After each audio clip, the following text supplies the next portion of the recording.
Genesis chapter 2. Thus the heavens and the earth were finished, and all the host of them. And on the seventh day God ended his work which he had made.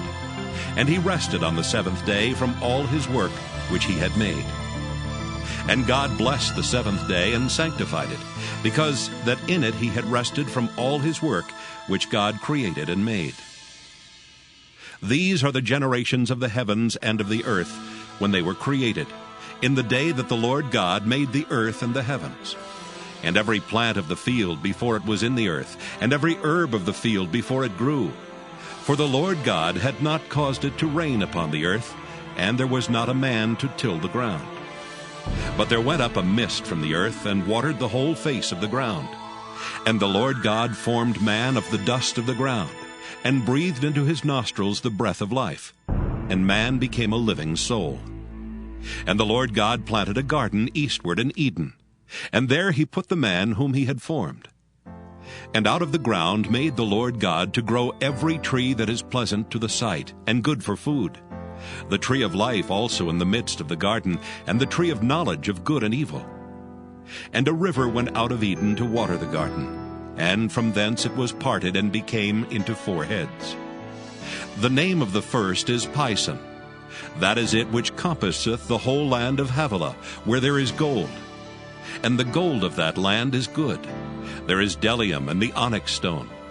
And the name of the second river is Gihon. The same is it that compasseth the whole land of Ethiopia. And the name of the third river is Hiddekel. That is it which goeth toward the east of Assyria. And the fourth river is Euphrates.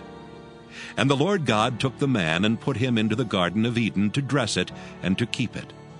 And the Lord God commanded the man, saying, Of every tree of the garden thou mayest freely eat, but of the tree of the knowledge of good and evil thou shalt not eat of it.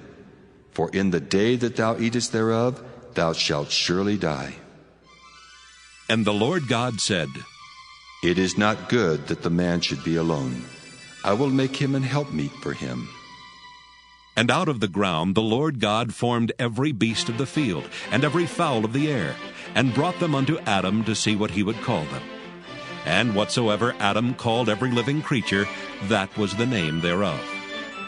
And Adam gave names to all cattle, and to the fowl of the air, and to every beast of the field.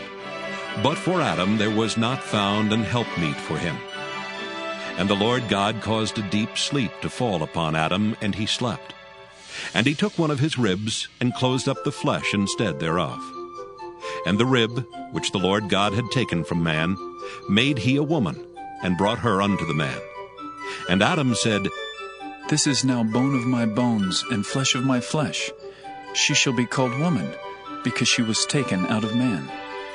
Therefore shall a man leave his father and his mother, and shall cleave unto his wife, and they shall be one flesh.